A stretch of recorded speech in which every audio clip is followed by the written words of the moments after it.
Welcome back to the soccer universe. I'm here with Fran and Yashish. How's it going? It's been a little bit of time this time. Yeah, it's been a while, but we're bang. We're no way. We're back, and we'll be back with a bang. That's Yeah, that's what I wanted to say. I we messed had a it up. little bit of a hiatus. Yeah, it's That's we earned it, right? Right. We were banging out a lot of podcasts. We're doing a lot of soccer watching. I feel like with the summer here, well, the summer in the US, the winter for us, I feel like we've earned this little rest. But we're back now. And in that time, there's been a ridiculous amount of news, by the way. Oh yeah. I mean we can go from international football to transfer news to everything. It's been I think there's also like some more serious topics that we can talk about with regards to LGBTQ and how like how your like how UEFA has been handling that situation in the Euros as well. And then there are all the delights of the Wales somehow actually managing to perform after having a terrible last few like months in international football. The Turkey dark horses, well. Yeah, the Sads. It was one of the worst dark horse performance I've ever seen. And the Were they ever dark horses? what? Because like, everybody raves about Turkish football, but mostly because people don't watch Turkish football. Because it's Yeah. been a mess for like 5 years. You know what I'm Yeah, saying? Turkish football is very highly followed and they have very vocal and active fan base. But I think Mhm. people that don't watch Turkish football have zero idea what's going on there. Yeah, because like the only recognizable player right now is Çalhanoğlu, right? Who Yeah, from just AC Milan. switched from Milan to Inter. Yeah.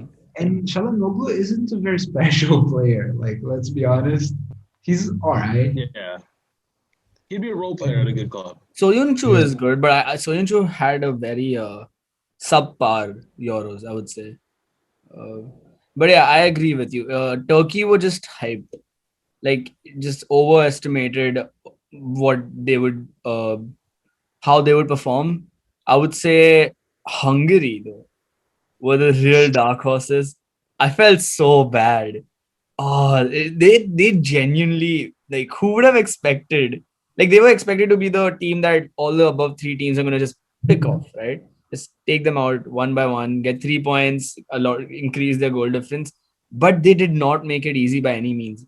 Like it was a brilliant performance by Hungary, I must say. What do you but think? it's also hard to root for them though, because like on one side you're like, wow, you're battling Portugal, France, and Germany, and on the other they're passing laws that don't allow you to talk about gays in schools. And you're like, can I even root for you guys as underdogs? What the fuck is going on? Yeah, do I really want to see your national team win right now? Yeah. You know Wait, what so I want to really? say, by the way, Yeah. Yashish, you mentioned the Wales national team. I don't know if you've ever seen the way they line up for like the pregame photos. You guys have Yeah. seen it, right? Oh my They're god. absolutely horrendous. They have one player just like at the top, right? They'll have like five guys at the bottom. I wish I could pull up like a quick picture. I don't know if they do you think they do that intentionally? Uh, Oh, big must, right? yeah, like come on. They have to. They have to. There's no way it's actually like legit. They just don't realize. Like it makes no sense. Wait. Team photos. Let me Google If you something. could share it. Yeah, oh okay, we got it. We got it. Let's just share my screen and we can oh wait, I need to I hit my okay, wait. Let's go. But yeah, I think there have been some like really surprise performances this. But Wales, wait, there you go. I mean, look at that. How? Why is Bale? All where is Bale? Why is he there? It makes no sense. Why is Bale It's over there? ridiculous. Then what is this? What They is put this? zero thought into this. Oh my god. Okay, this might be a good. Okay, no, it's not. Why does Ramsey have to spoil it? People with OCD would just. Oh my god, they would get. They really get annoyed. It bothers me so much. Oh my god. But yeah, the Wales, iconic. I think iconic is the right word. But what happens to Aaron Ramsey? Aaron Ramsey every time he's in a Wales jersey. Like He he just doesn't have like.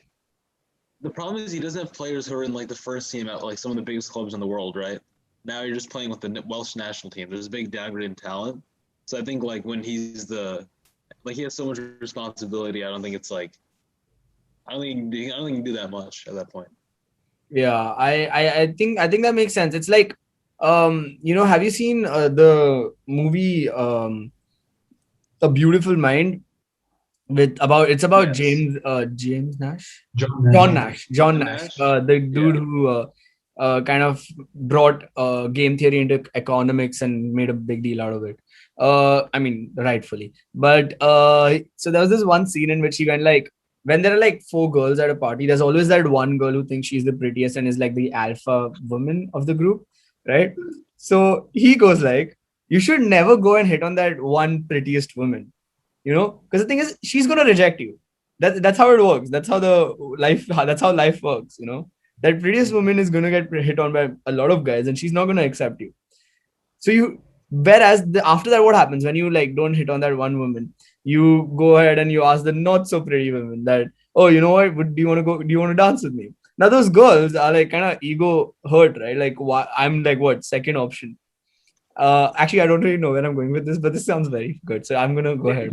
Yeah, So it's getting a bit lost there. No, but go for it. We need to yeah, finish it. so John Nash says that the best way to use like the most like the game theory, the Nash equilibrium, that's the word. Yes, why am I forgetting my game theory? Oh my god.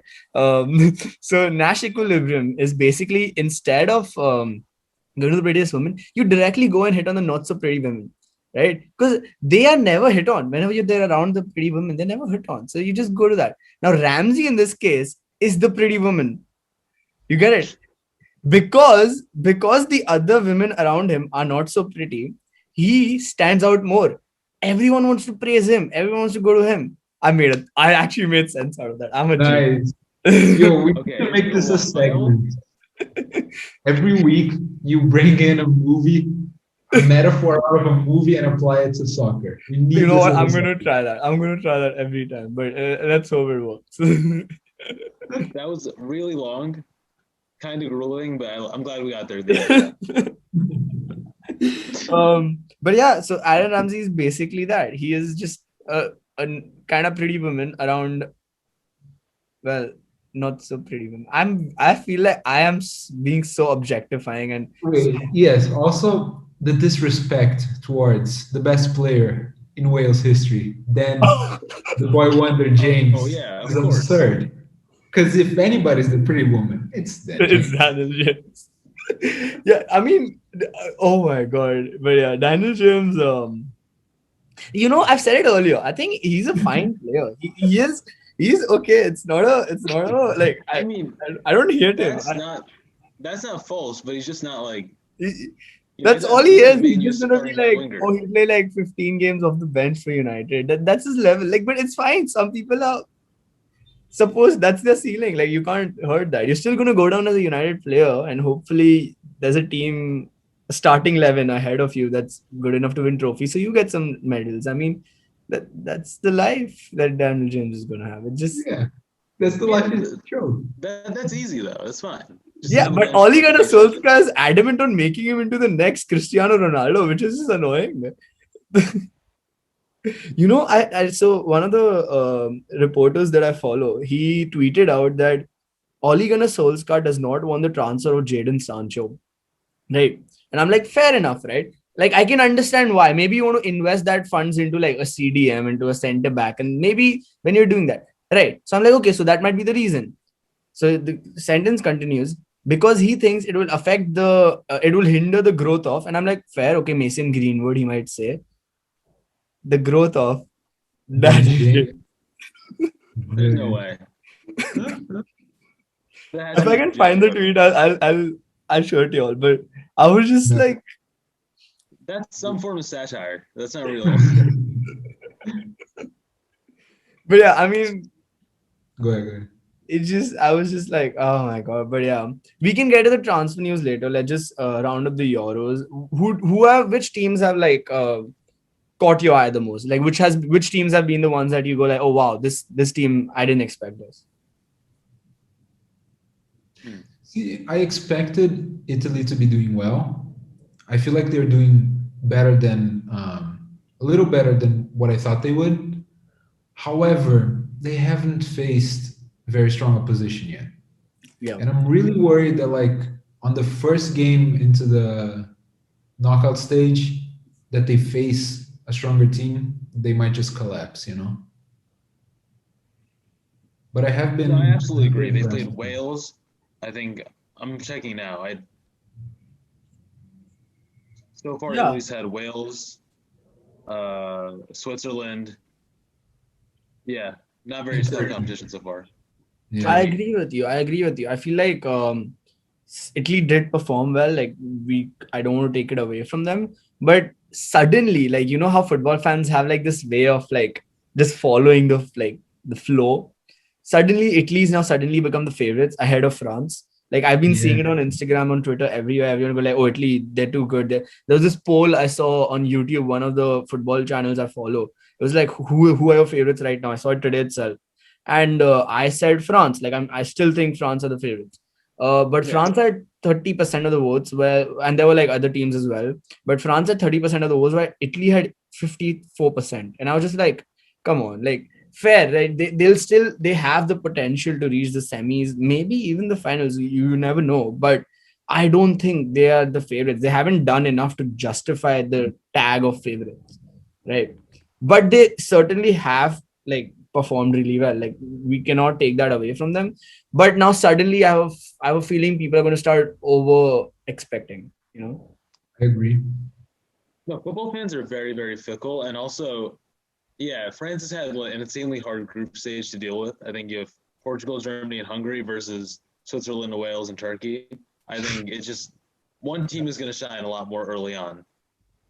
But yeah, I think France is a better shot, also considering that they've actually had some real competition early now. So they aren't going in unprepared.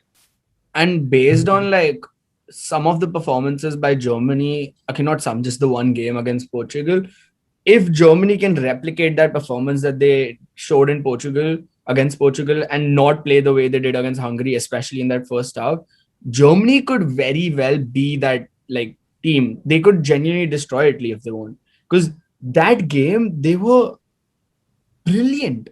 They were, oh my god, they were so good. And even that like Cristiano goal, the first one, like they got caught like on a counter attack, and like I feel like they can do better, right? Like it's scary to think that even though that performance was so good in the attacking sense, if they improve their defensive like abilities in like countering counter attacks, then they could very well be that team that ends up lifting the trophy. And it was a huge scare when they were on the verge of getting knocked out. So it's very interesting, that group.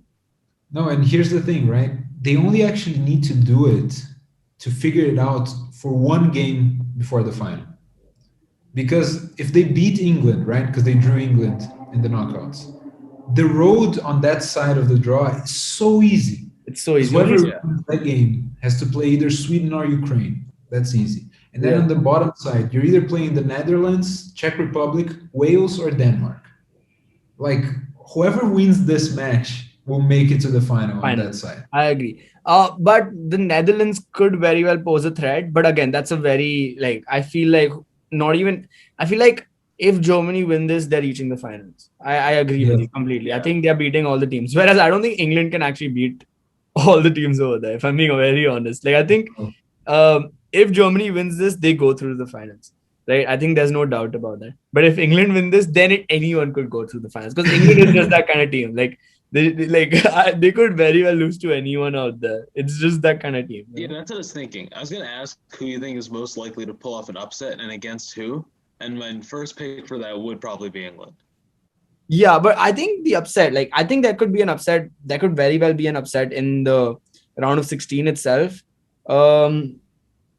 Against who? It's just I don't want to call it, right? Because I think I'm going to be very wrong. But I feel like the most likely one, it's probably Czech Republic versus Netherlands. Like I was thinking that too. I think that's probably the most likely one out of all of them. Or Uh, maybe Croatia, Spain. I could see that one happening too. Oh yeah, definitely. about Spain though, we need to Because talk. Spain has been very shaky to start. Yeah. They've been very shaky, in my opinion. Spain, right? I feel so bad for Alvaro Morata. I think I think he's see here's the thing, right? We know that he has some talent, like not some, he's a talented footballer, right? I Mm. feel like just like Timo Werner, he has no confidence like in front of goal left anymore. If that makes sense. He's not trusting his own runs. He's not he see he'll go to make a run, but then he'll stop midway and the pass, then like he misses that chance. Then when he's in front of goal, the penalty, we all saw that he missed so many other chances. He's overthinking everything. He's doing too much, and I think that's simply because of pressure gets to you. Come on, like they're all humans, right? Not everyone is Yeah. Cristiano Ronaldo. So I think like it's getting to him, and I think maybe dropping him for a game against Croatia, playing Gerard Moreno as a main striker, probably the answer for that. I think he needs a rest, but you never know. Some people need to go be on the field to change their fortunes, whereas I don't know. But Spain, uh, when it comes to everything up till shooting, they are brilliant. Like everything up till shooting, they are. Other than like the last game, Slovakia were terrible. Like let's get that thing. Yeah. Slovakia were terrible. Like sure they got like Spain scored 5 goals, but I think if they didn't score 5 goals, I would have been like, what happened in this game, right? So, do you think the Spain team? Okay, basically, what's your review about this Spain team? My thing is they have Croatia, which is I think is very beautiful. But from there, you either run into possibly Switzerland, but very likely France. And so I think the Spain team's good, but not good enough to get past France. I don't think they're a very decisive team. I think it's also a very like new group of players, so like it's tough to see them going deep this early. I actually would want. I agree with you that Morata should be dropped, but I'd actually prefer if Enrique plays with a false nine and they just go all out midfielders. Because I feel like Spain hasn't had a top striker since what, Villa maybe, right? And even Villa was a very intelligent striker. So like instead of forcing it to try and accommodate someone like Morata, just do what you're best at, you know? Because the game on the offense seems so stalled. Everything takes a while to work. And I feel like that's because Morata just doesn't fit in with these guys. Because the confidence thing is really true. And at Juve, he plays with a lot of confidence, right? He'll make the runs, he'll take the shots that he's not supposed to, but he has the confidence. I feel like it's just this team that doesn't gel very well with him. Yeah, I mean, I completely agree. Wasn't the 2008 or 2010 Spanish team that won the finals? They had like after the defense, the remaining what like 6 players were only midfielders. Yeah. That was the team Yeah. they put up in the final. Like when they played to their strengths, and I think like you could see Sarabia, who's a midfielder. Like I mean, he can play wing as well, but midfielder. He Yeah. performed brilliantly even in front of goal. You can't like deny the ability that some of the other like Pedri and all have.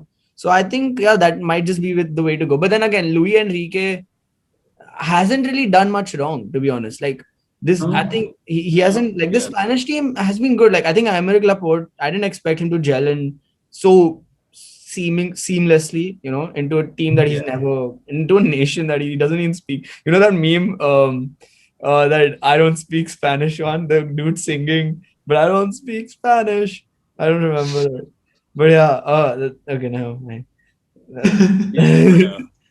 I might try to. Yeah, never mind. But yeah, but he doesn't even speak Spanish. But so I think this team it's not been as bad as it seems. Agreed. But there are problems, right? Just as oh there are yeah. problems with other teams. Like, which team do you think after the round of 16, after the group stage, has like you have seen more problems than you would have expected? Like, which team seems to have more holes? Oh, More dude, holes. Spain is a great shout for this. And Who? honestly, I don't expect them to get past Croatia, to be completely honest. Spain But as well. yeah, but like Germany probably has the most goals, and they just cover it up with very good attacking football. Yeah, also with Germany in that Portugal game, you have the benefit of having two own goals, which is not like a. I understand they played very dominantly, but it's pretty extreme circumstance nonetheless. So yeah, they've been able to make up for this quite a bit. And also, speaking of Luis Enrique as a good coach, we must say that the Portuguese coach Fernando Santos outdid himself on the Germany game. Oh, yeah. My Yes, yeah. God, was he I stupid! was I was so annoyed in that game. I was watching it with some of my cousins, right? And I pointed one thing out. I don't know if you realized as well, but all of the attacks, right, were coming from the left hand side. Every single attack was coming from Germany's left, Portugal's right, Yeah, right. And I'm just sitting there. I'm like, I said this before the game. If Portugal have a weakness, it's their right back, right?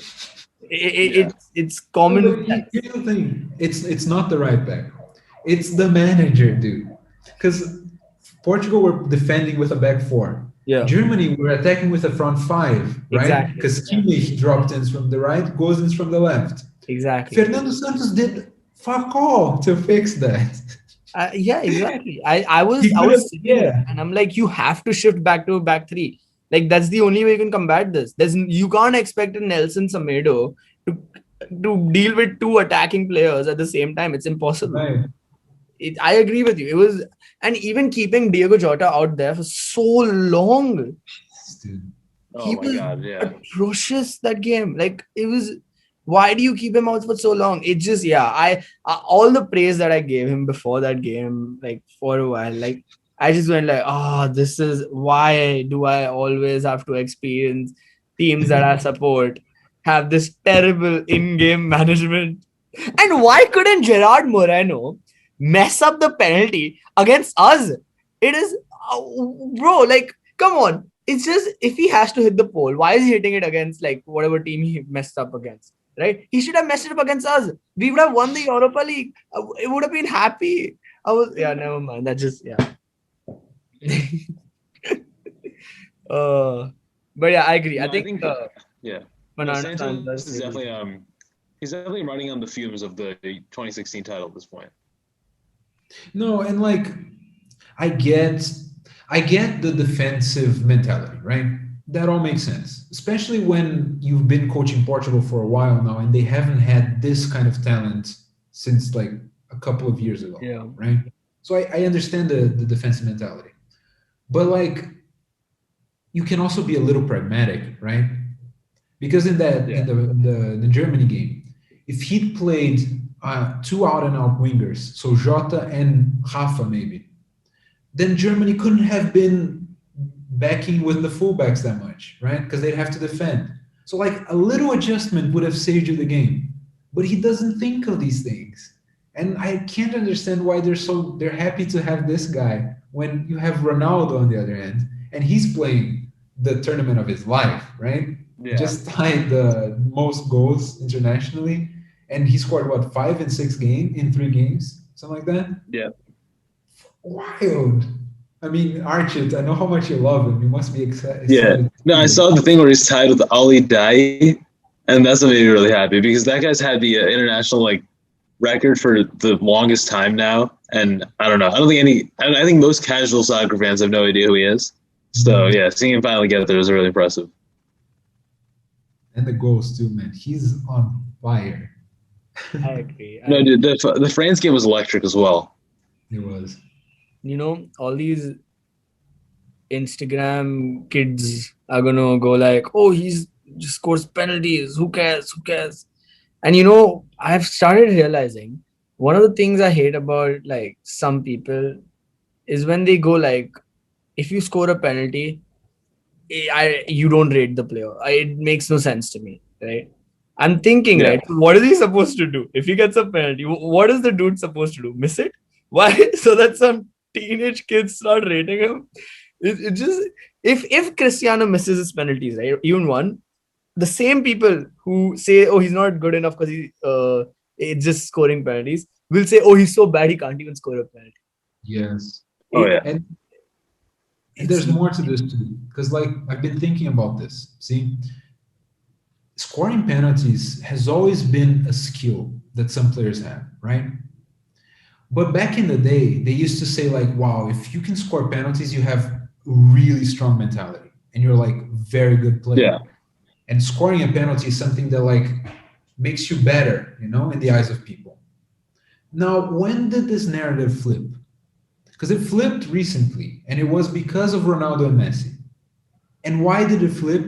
Because Messi misses so many penalties. Messi is not a good penalty taker. So instead of like praising Ronaldo for doing it, people started reverting the logic and saying, "Oh, Ronaldo can only score penalties because Messi misses them and he's not good at it, and he lacks that skill." So I think we should revisit the way we talk about penalties. No, people use it to try to like deflate the hype of players that they think are overrated. I remember with Harry Kane and his like World Cup Golden Boot. I remember like, oh, he had so many penalties on the way to it. Is Harry Kane supposed to miss? Imagine what the entire country of England would crucify him if he did. So like, I don't know. I think it's ridiculous. They do the same thing to Ronaldo. They do it to Fernandez too. It's pretty obvious. I feel like that's where you guys are leading with that anyway. I was actually No, going to lead it to Fernandez and the fact that he got dropped against France and what you'll think about that. But yeah, good catch, Arshit. I figured like you guys are hyping like and emphasizing the importance of penalties. You guys have to be leading somewhere. no. But I'm also like, I'm thinking about Pelé, right? Pelé Yeah. was an incredible penalty taker.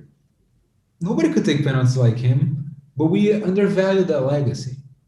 Although I will say that Bruno being such a prolific penalty scorer certainly helps here. Yeah, I agree. There. I the penalty conversation, I feel like it's just pointless at this point. Like I just don't get it, and I just don't rate people anymore who say that penalties should not be like worth it. I just don't get it because like imagine like if I'm in front of that goal, right? Okay, sure, I have the technique, I have the ability, I can have the power, I have everything.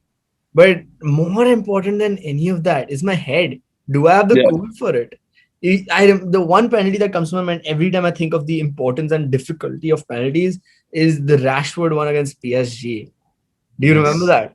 He Yeah. had to wait for like what 2.5 minutes. He's just standing there for one of the greatest like moments of his like professional career, right? He's just standing there. Imagine the nerves. Imagine how are you supposed to take it? Like, oh, like it just And yeah, who was I in goal? He was kicking against Buffon. exactly one of the greatest keepers of all time. And I just yeah, I'm a huge I'm against all of that. I think even in our current generation, people's obsession with stats. Like I agree, stats are important, but when people say stats, they only mean two stats. They mean goals and assists. That does Yes. not Yeah. define a player, right? Stats are very important. I completely agree, but just a goal and an assist. Like if Paul Scholes was playing in this era, people would call him Granit Xhaka. I'm not even kidding. Like I genuinely believe that if Paul Scholes or even if I'm being very honest, even if Xavi and Iniesta were playing like in this year, this is when they started, no one would rate them. It just not no one, people who Oh, yeah. actually know football would, but yeah, this the idea of goals and assists defining a player is another thing. I think that again, Messi and Ronaldo have a lot to do with that as well. I No, think they definitely caused that. Because a winger, if you put up Neymar level stats in like prior to like 2005 or 2007, like just before then, and the year before that, if you put up like Neymar level stats, people would think you're the greatest ever. If you put up Lewandowski stats, you'd be one of the best ever. Harry Kane's numbers, you'd be among the best. There's no question about it. It's only Ronaldo and Messi who scored 50 goals from the wing that have really shifted people's perspective. I remember there's some recap on Hazard's like just history of Chelsea goal scoring like year by year, and all the Twitter comments were like, "Oh, he only has 100 goals in however many years for Chelsea." And so I think people ignore the fact that soccer's still like an eye test sport, and like anybody who watches Eden Hazard at Chelsea would know how good of a player he was. yes. That was very well said. I like that. Soccer is an eye test sport. I like that. No, yeah, because okay, with other sports, right? So the last World Series with the Tampa Bay, they lost because their pitcher. I mean, like the coach pulled him out even though he's playing really well because the analytics usually say that you start resting your pitcher after that inning, right? And the Tampa Bay Rays have the lowest salary in the MLB. They're like one of the most small market franchises. They use like statistical analytics to get to the World Series. So he pulls him out due to analytics, and everybody's response was like, if you watch a pitcher perform well for a World Series game, are you really going to pull him out because previous like spreadsheets told you to do so? Right. But that works in baseball. With soccer, it's such an open sport they can't really do that. No, soccer Volleyball. statistics don't really function in soccer the way they do for American sports. Like Yeah, you soccer's so much more abstract. Yeah, you can't measure offensive efficiency in soccer.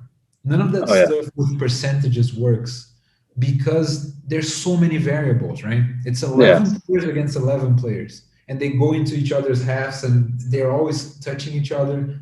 Well, that sounded wrong. They're always there's physical contact. Let's say like that. And yeah, so statistics don't work for soccer. It's a more of a thinking game. Yeah, and also there's so much less rigidity to it because the NBA, it's possession, you score, then another possession, so on and so forth. Mm-hmm. With soccer, it's just, the ball goes back and forth. So I like summer, the weather, but winter, the clothing. It's kind of lit like that. It's not really in winter, but you get my point. Yeah. Okay, makes sense. All right, back to the podcast. Oh yeah, sorry about that, lads.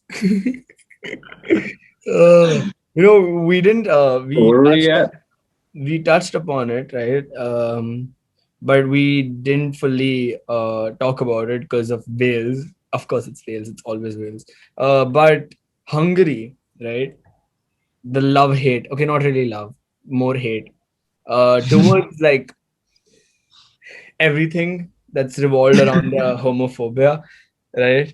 I mean, great. You snatched some points from 3 teams above you, but I got really annoyed. Okay, see, I mean, Hungary fans, right?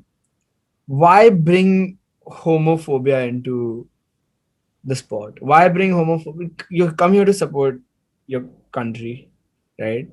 Why do you need to say the things they said, right?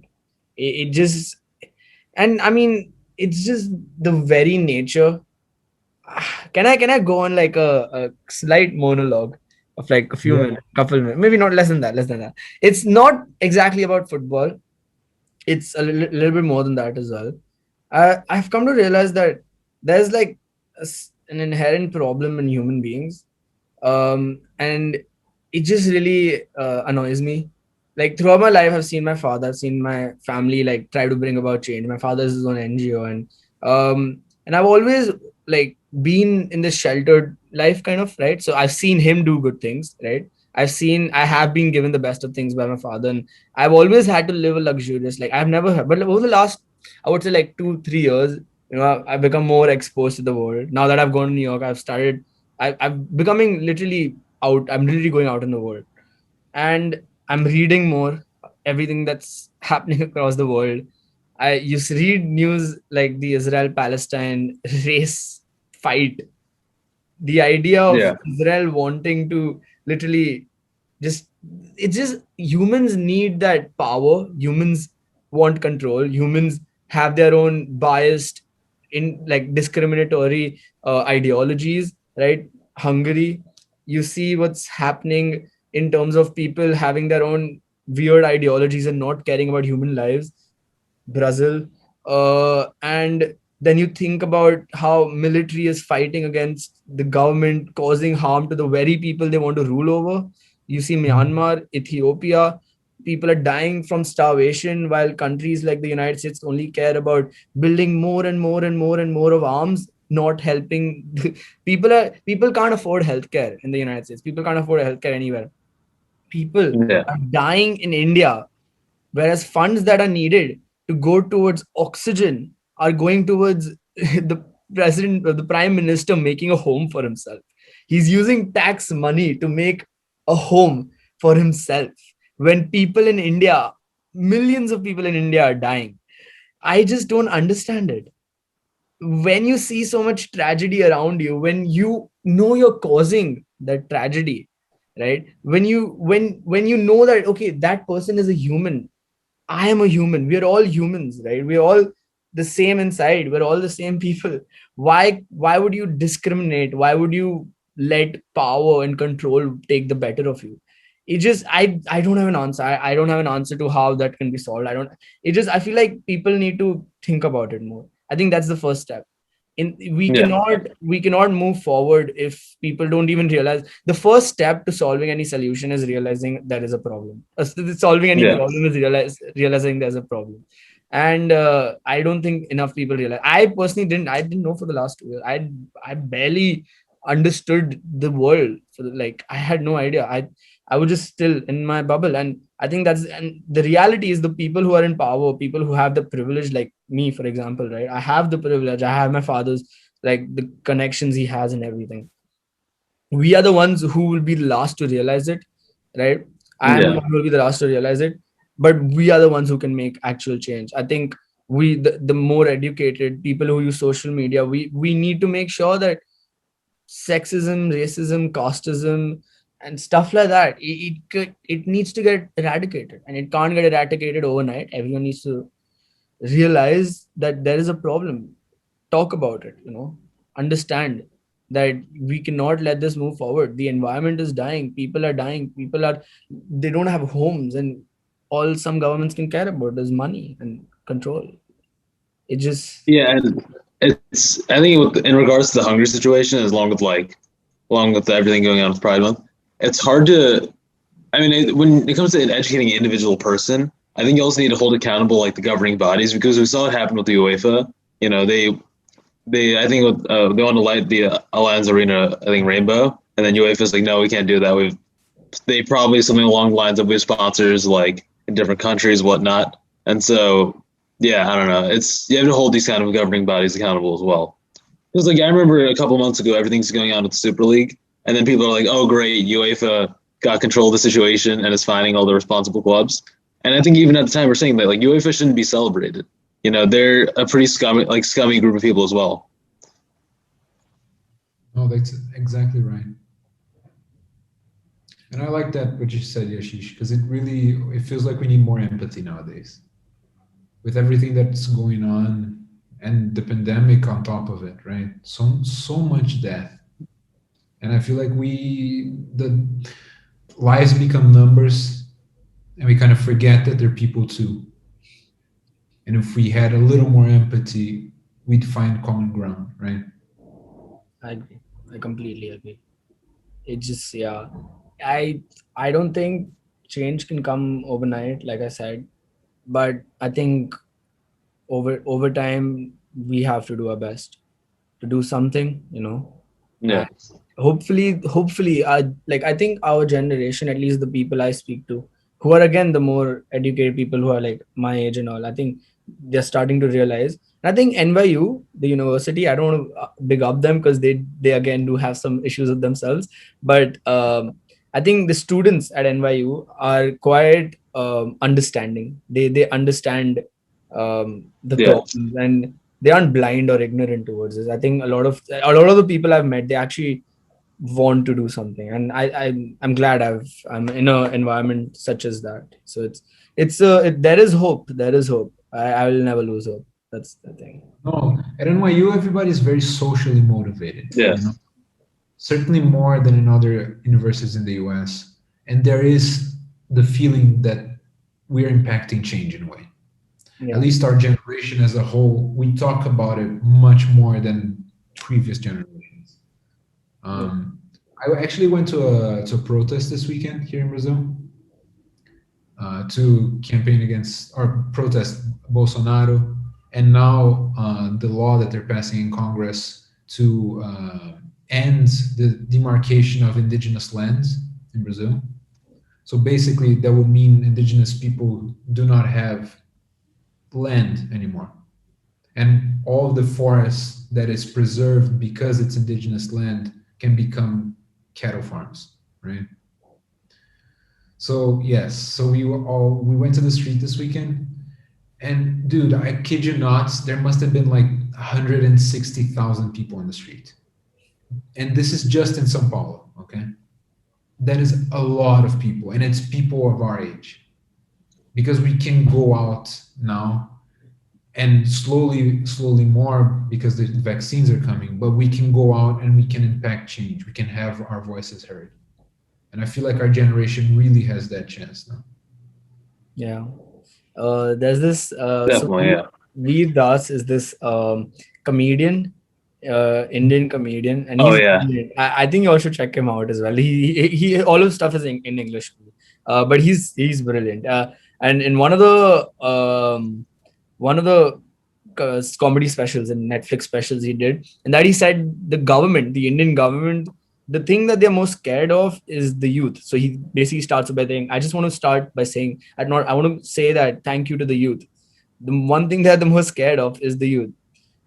He said he cited like a protest that happened in the back, and he says every like serious, he'll talk about all the serious situations in the world, like he'll try to like use his platform to do something good and talk about things that should be spoken about, but he speaks about them in a very like fun way, witty way, so that people will listen and understand, but the mood does not like fall. Like he just keeps it, like he makes sure that everyone wants to listen. And he talks about this and he goes like, the government, the one thing they're most scared of is the youth, right? Our generation, because our generation won't think twice before going out on the streets. And what can the government do, right? If you're out on the streets revolting, that's the worst PR they can get. Like imagine people going on the streets and saying Modi sucks, right? And that's the worst PR that Modi can get. And there's no way to stop it because social media has become a huge thing. People are live on every single Instagram, everyone live. So even if you can buy all the news channels, you can't buy social media. So people like, so I think I agree with you. I think our generation is brilliant, but I think we should go back to football now and talk about, well, young generation and the one team that we haven't spoken about yet, England, right? I think England has been a very what's the word? I think they've just been interesting. Like I don't know what to say. Like there are so many things that are wrong, but at the same time there are so many things that are good, and I just don't know like how I feel because I'm supporting England like because of like being a Premier League supporter, and I just know the team more and no other reason to be honest. Yeah. Uh, but I first, what do you all think about England? How have they performed so far? I think the word you're looking for is underwhelming, maybe. Yeah, yeah. Yeah. Yeah. They've performed at the just enough benchmark, I'd say. It's funny because like before the game, like everyone hyped up England. Before the tournament, everyone hyped up England so much, and this happens before every tournament. Before every tournament, people are going like, "Oh, it's coming home! It's coming home! Football is coming home!" And I mean, I jump on the hype train every time. I mean, who doesn't want to see Grealish go up against and destroy every player in the world? Who doesn't want to see Harry Kane be the best like striker in the world? Like it just, I think because Premier League is like one of the most widely like supported league, people just watch like these players more. Like no one watches Yeah. Ciro Immobile, but everyone watches Bukayo Saka, right? I mean, Saka has been Yeah. brilliant. Don't get me wrong, but Ciro Immobile They're the does same not get the player, same yeah. hype. Does not get the same hype as any of the English players. Why? Because he plays in the he spent his entire life in the city. Yeah. And Yeah. that's probably why it's always coming home, but never does. It's like, oh, I was gonna make a dad joke. Whew. Yeah. Home with Southgate at the helm. No. Could it ever come home with him at the helm? I don't think so. I think this is about as talented as like a generation of English football can like be. I think there's only like I mean, I know it's not as, it doesn't shine as much. It's a little less it's a little more underwhelming than like previous years like Gerrard or like Lampard, but this is still a very talented group of players. So if they can't get it done the way they are now, I don't see what else could change like under Southgate for them to improve. I think Gareth Southgate, I'm not a big fan. I think last time also I had said I'm not a big fan. I think he's fine. Like he is again at the level of Ole Gunnar Solskjaer. He is good enough to like make sure the team like, okay, yeah. I mean I'm just trying to be nice to him. Come on, let me be nice to him. I think Look, that's really warranting apologies to Norway right there. No. But I'm saying Yeah, Solskjaer is better than Southgate. Yeah, that's the point. Yeah, that's I agree. Okay. Yeah, that's what I'm saying. Yeah. I think he just Gareth Southgate has scammed his way. Okay, I should have. Okay, this could be a good quote. He has scammed his way to convincing the world that he's actually a good manager after getting what I believe is the easiest draw in World Cup history that any team has gotten to its path to the finals, and he still didn't make the finals. Like despite having the oh my god, but yeah, I think and even I think Harry Kane's like something's wrong with him. Like he is a like I love Harry Kane. I don't know what's like. Do you have any like what do you think is what's up with him? Is there something wrong? I love you say it like the way you're phrasing it and you're delivering it sounds like we personally know him and we'd be able to figure that out. You like say like, oh, what's up with him? What's wrong with him? Like, Let me call Harry real quick. It's fine. yeah. Let me just email him. I'll call the other Harry. He is busy running away from the royal family. Could it be a little bit of what you were saying about Aaron Ramsey in Wales and the whole Nash equilibrium thing? Because I feel like yes, these players are very good, but aside from Harry Kane, who's really world class? There's a lot of players with world class potential on the squad, but I feel like I want to say though, go ahead. I disagree with that argument in that like yes, okay, England isn't the most world class roster. They're not like France or something. However, I don't know. With Harry Kane, like you're saying, England doesn't have more talent to work with than like Tottenham. Like do you think there aren't like better players to like given the ball or like for him to like France is saying the opposite. I think France saying the opposite. Wait, no, I'm saying that like at Spurs he's at Ramsey, right? And at England he's just himself. Oh, no, he's a Ramsey at both. But like my thing was Son is world class. Yeah. He's world class. The rest of the team not so much. But like there's two players there. There's no world class players in England. So he naturally has to drop a little bit to try and fit in with the skills of these guys. Because he's not a selfish guy, right? And he wants to make the people around him better. But there's only so much he can make them better. You know what I'm saying? I think I disagree. Yeah, but you're saying they aren't world class. You still have like Raheem Sterling, Jack Grealish. Like you still have very good players. I don't think that's an excuse for Harry Kane. Yeah, I feel like more than that, I think the style is. I think Harry Kane is surely not playing up to his level. I think he is much better than what he's doing right now. But I can see there is like a different. Is it? I feel like it's because of the difference in style between Spurs and England. He is supposed to be the target man for England, right? So for England, he doesn't need to come back into midfield, drop into midfield, and do the things that he did at Spurs. But it's become a habit for him now. So what happened is that at Spurs, he gets the ball more often. It's a lot like after this I was gonna go to Bruno, but it's a lot like Bruno. Bruno at United, he gets the ball all the time. We know that Bruno is like makes very risky passes and he loses the ball very often. But because he gets the ball so many times in United, it ends up working. Whereas in Portugal, he's getting the ball much rarely. So he'll try the same risky things. It's like trying 100 things for United and succeeding in 15 of those, whereas trying 10 things for Portugal because he only gets 10 opportunities and succeeded once. So I think that's why Bruno's not performing with Portugal, whereas in United, he's considered as one of the best. And I think the same thing, but slightly different, is happening with Harry Kane. And I think that he is doing things he's not supposed to because it's become a habit for him over the course of the season. He doesn't need to necessarily carry this team. I think he can just be the target man, the striker. Like he can just be that guy who shoots, right? He doesn't need to become the playmaker because he has players like Jack Grealish, Phil Foden, Mason Mount, who I believe are very well equipped to be playmakers, considering he's played with Lo Celso and Harry Winks. So I think I can see a point though, Fran. It just I don't know. I think Jack Grealish, I think Mason Mount like is very world class. I think he is very much up there.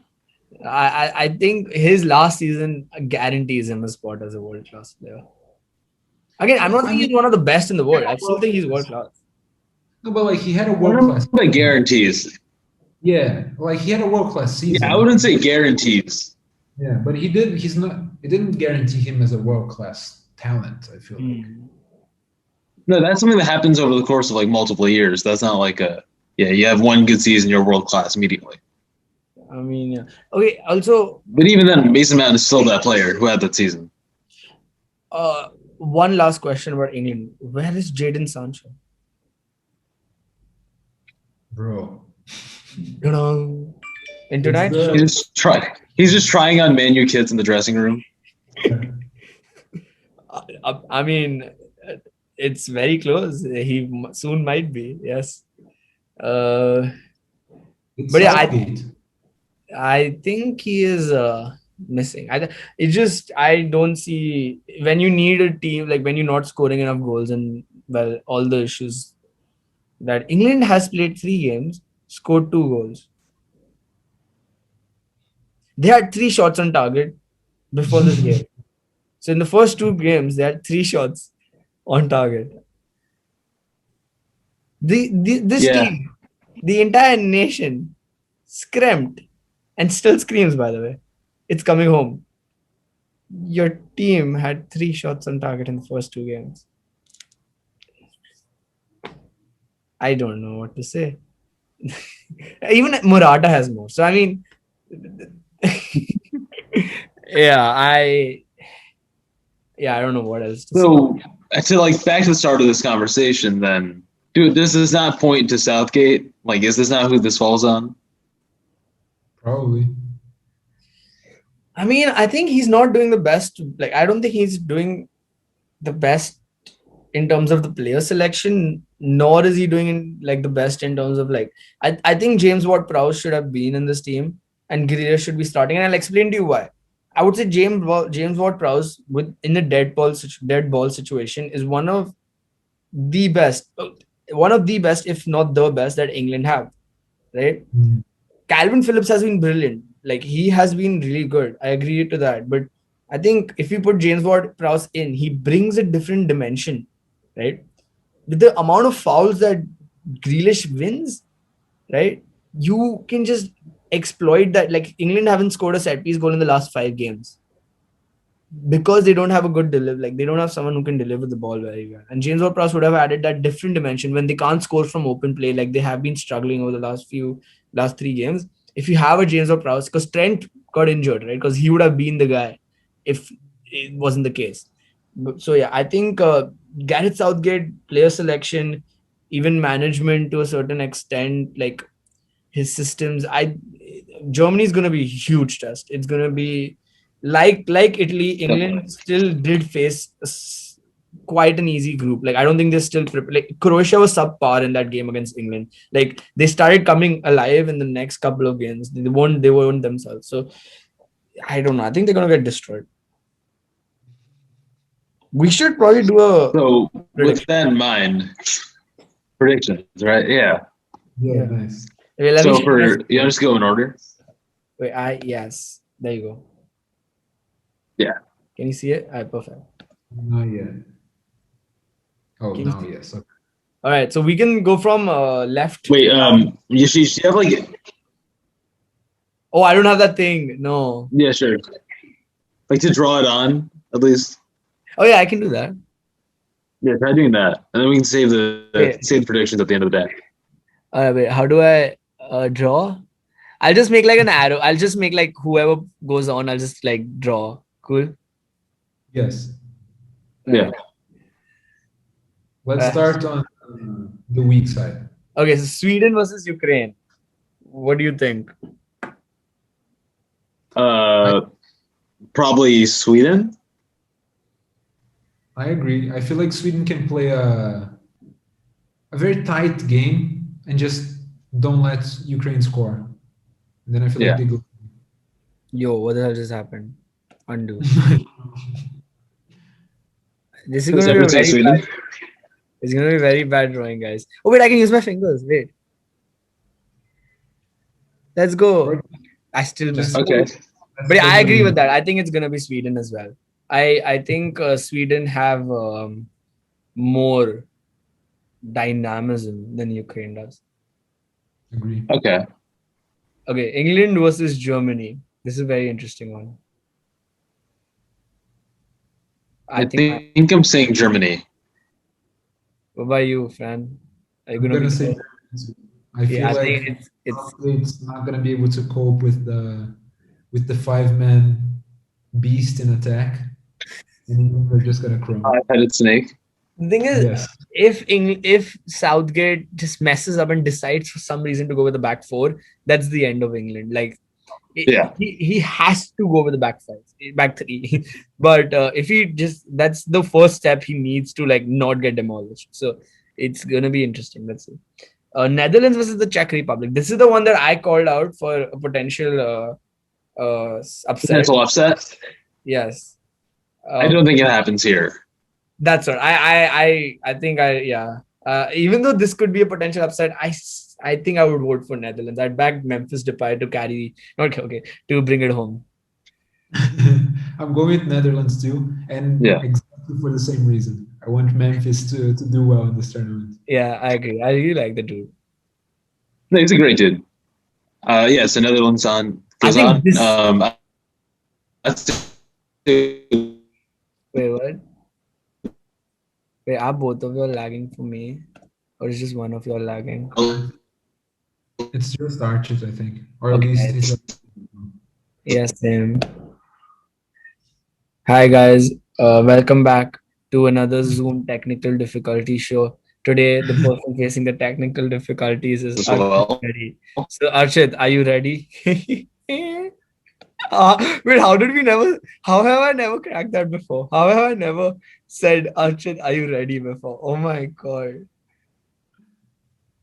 Do you get it, Fran? His surname is Ready. Oh yeah! Oh nice. Yeah, I was like, wait, how are you not fascinated? Archit, we cannot. Let me put it in the chat. Maybe he can see it. Should we continue? Yeah, I feel like let's carry on for a little bit. Oh, he's he there. dropped off.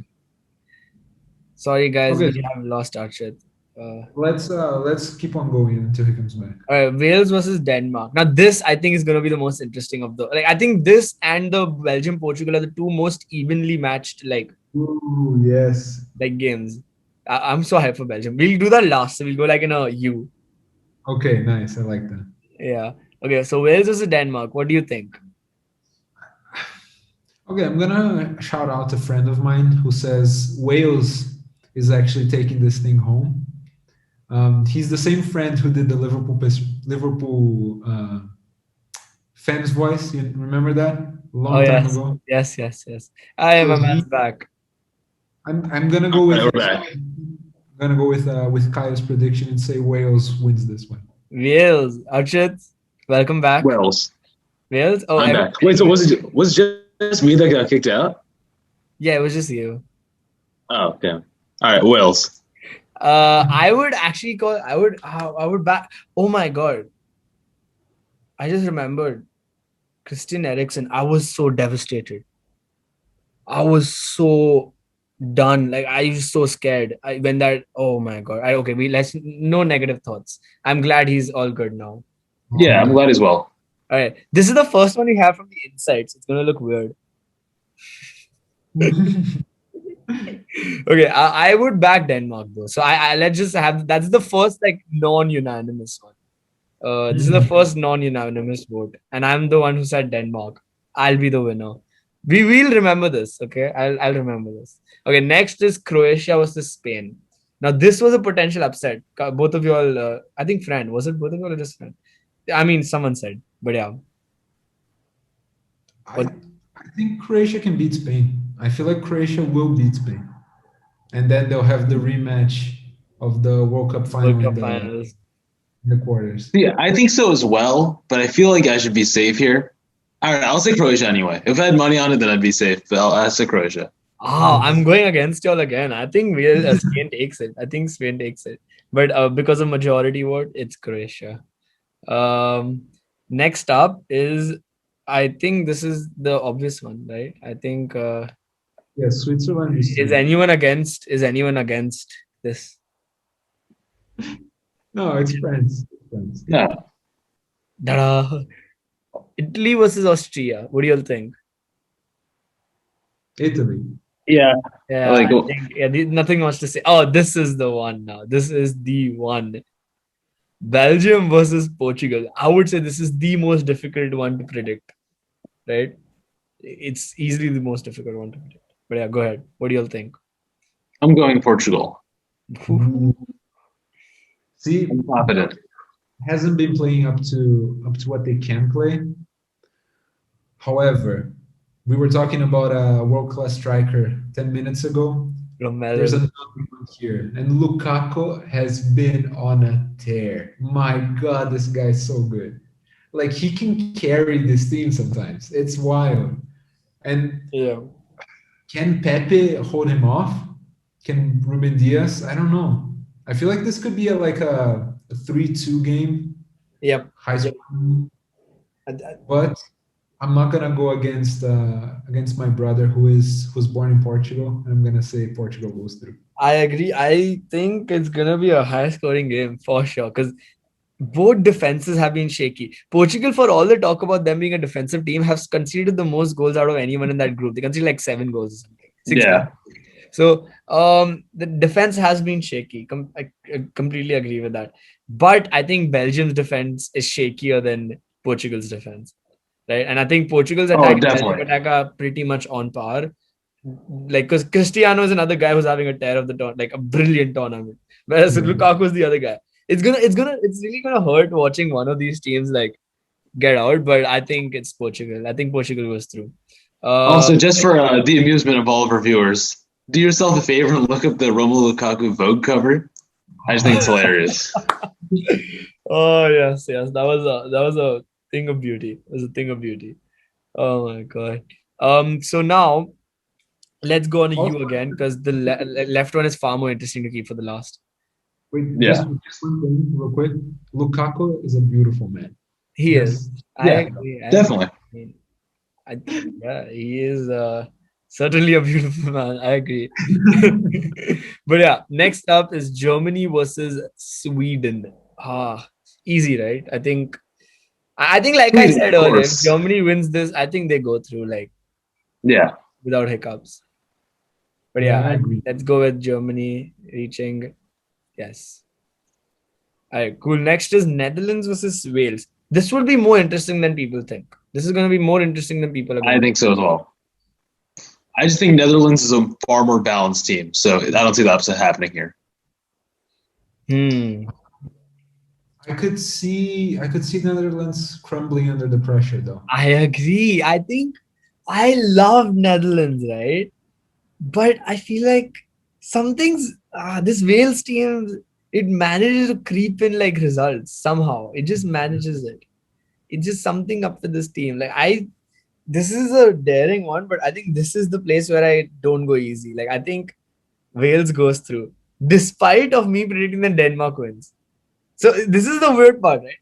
If Denmark would have gone through, I would have expected Netherlands to win. But because Wales is the one that we decided going through, I think Wales goes through. It's the weirdest Yeah, and prediction ever. yeah, see with Wales also I think like I don't know. Last Euros they had their star winger, perform. I think we'll see another good thing from him again, Dan James obviously. Right, of And course. so yeah. I'm saying Netherlands, I'm sticking to it, but I think this is the most likely upset. Wait, so I have the deciding vote? Yes. Yeah, you Oh do. my God, that's so much pressure. I'm gonna. Okay, my heart is following my friend, and I want to say Wales, but I can't. I'm gonna go with Netherlands. Yeah, I'm I think sorry. you can't. Fair I enough. think this is my only this is gonna be my only bold prediction. After this, I'm going easy every single time, just so you know. Croatia. Oh, we predict. Oh yeah, Croatia versus France. Oh, rematch. Are we gonna see another 4-1 though? Yeah, probably. I Yeah, think actually probably. it could be worse than a 4-1 this year. This isn't the same Croatia team. Yeah, it's yeah. I think yeah. Here's the thing, right? I'm gonna keep saying France. It's just what it Yeah. is. I'm gonna keep saying France. I don't. How much ever I want to predict against, like bet against France, I just can't. This team is too good. Like Pogba is a different human being. This, Alright. So, oh, he's frozen Oh, again. man. Archit, Oh man. then I'm trying to make out what he's saying. He said, Mhm. he said double. He said double. What's it? Double? He said double. Oh, in the chat, someone sent. Italy, Portugal. Italy, Portugal. Wait, what? Oh, he reached it. He's kind of he's not lagging. He's going into the future. Damn. Apologies to our home viewers, Yeah. to our home listeners. Time travel is real, lads. Oh. Um, But now we should wait for Italy, Portugal. We shouldn't jump. We can give our predictions and wait for him. dude, this game might cause some trouble here at home. Oh Cause yeah. like part of my family is Italian, right? Yeah. Then my brother was born in Portugal. I can't. Oh my God, this is a hard one. Cause I'm rooting for Italy, kind of. No, I'm gonna say Portugal. Yeah, I think I mean if both of us are in Portugal, we'll have to go with Portugal, even if he says Italy. But yeah. I'm going with Portugal as well. It just for me though, right? I've been saying this for a while. Portugal are the only team. Oh, it's back. I think they're the only team that can actually beat France. Out of all the teams that are there, like I see over here, Yeah. Portugal's the only one I think can beat France. Mhm. Hi, sir. Welcome back. I'm back again. Okay. We Alright, were so okay. Yeah, Portugal versus France. Portugal versus Italy. What do you think? I mean, we both said Portugal, but do you have an opposing view? you know I'm biased. Yeah, I think Yeah.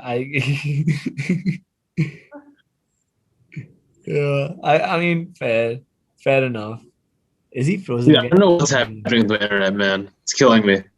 Oh my god. It's fine. We're gonna be done in a couple of minutes. It's all right. Last semi-finals and finals, and then we're done.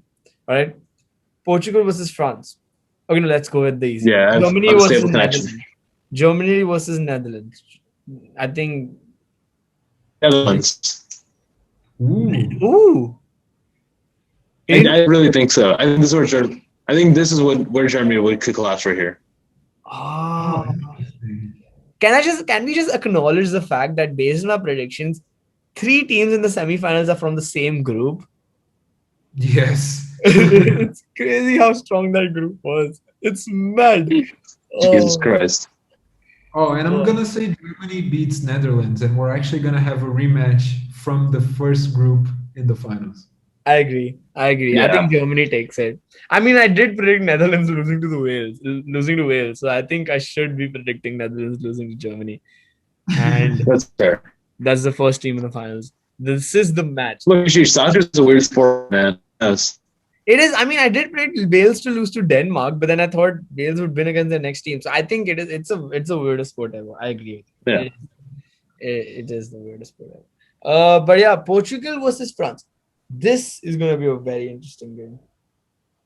I think France continues. France rolls on. Yeah, Fran. I actually Does think- France roll on? I actually think Portugal wins this. Oh, And I think it Dude, was. I hope. I think it was very savvy not to lose the game in the group stage to France, because France now they still have the mentality that they can't beat Portugal, you know. yeah. It's true. Yeah. And I think Portugal just gets it. I get it.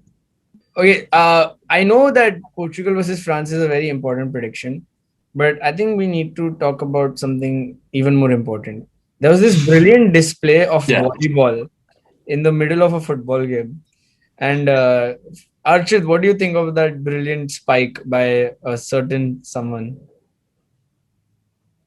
I think that's the most unfortunate, but also I think it's not unfortunate to the point. I still think it's still in his control enough that it's still his fault, and I can still find it funny. You know, I don't have to feel bad for him Oh, because It goes up, right?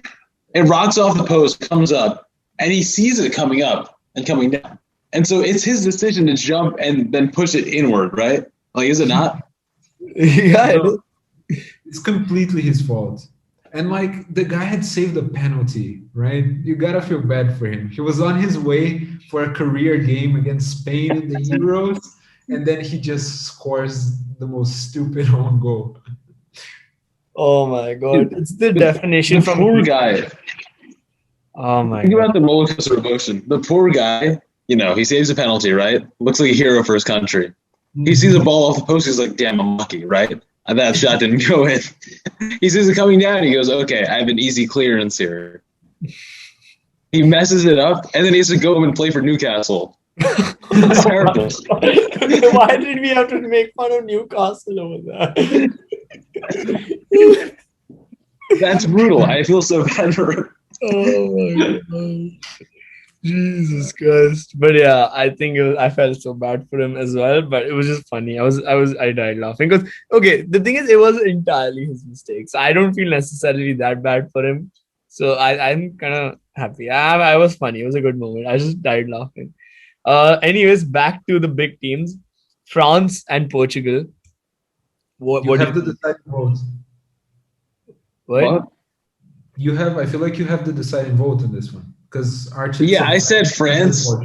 Yeah. You know what? I still want to stick to my guns. I'm going to say Portugal, Oh, nonetheless. there we go. Oh, so Portugal. Oh. Like I said, I'm gonna say France every time. I think France are just the top tier team of the tournament. But like I said again, right? This is probably the only like game where I think this is the only Portugal is the only team I believe that can beat France. I think they're the Yeah. only one that have the players, the team, and the setup to beat a team like France. By players, I mean Cristiano. So I think it's Yeah, fair. and also, look, France is really good, but they also drew against each other once, and I don't know. I see Portugal having more upside in that game. In the last 3 times, in the last year, Portugal and France have met 3 times, in which there have been 2 draws and 1-0 win for France from an N'Golo Kante long-range shot. Of course, it was N'Golo Kante. But yeah, so I think I agree. Portugal are a very, very, very difficult team to beat, especially if you're France. So I'm still gonna say France because I just don't see France losing. But the team that could possibly beat France is Portugal. Yes. Yeah, I will also say though, Yeah. Portugal is a team that is very prone to not an upset, but just kind of just stagnating in important moments. So I think that's where a team like Italy would have the chance to get the jump on them. Oh, for sure. Yeah. And Italy is actually a good shout to play against France. I don't think they beat them, but Italy would make it so confusing for that midfield 3 for France that they might have a chance there too. Yeah. Yeah. So who's our final? Portugal versus Germany. Yeah. Wait, so is it just going to be 4-2 again? Is that what we're saying? No, I think this is the redemption journey. I think Fernando Santos actually learns and does something. I think Ruben Diaz comes in there either with pure or just pure adrenaline. I don't know. But yeah, I think I say Portugal wins the Euros again.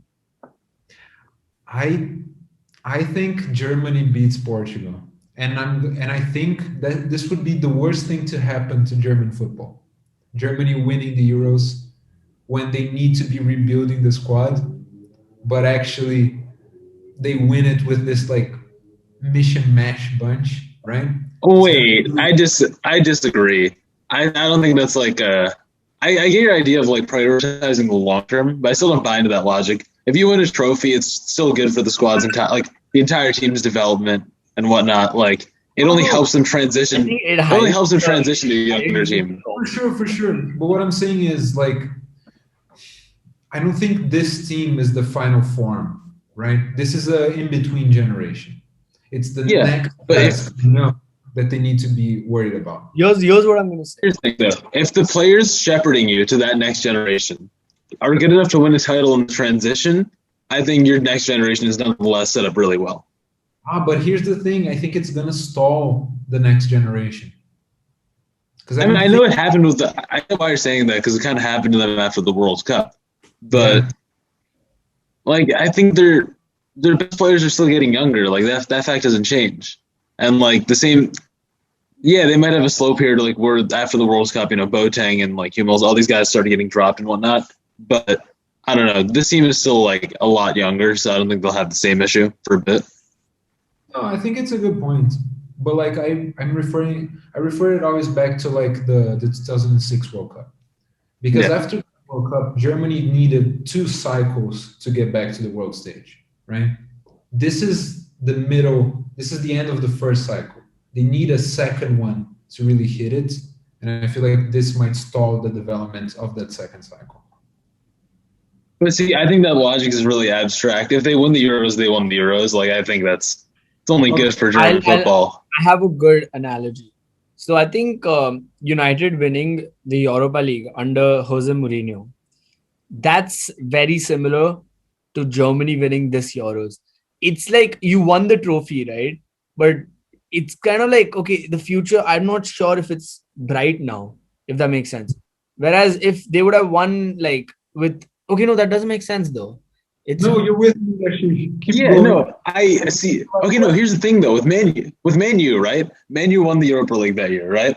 And then I think people were like, oh, this is good. We won a title. We're on the path to something, sure. But I don't think I think only Man U fans can be so deluded to win the Europa League and then think, oh, like this is it. We're back with the big boys again. You know what I mean?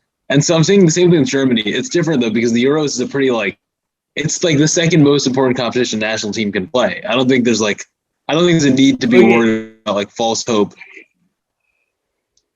Right.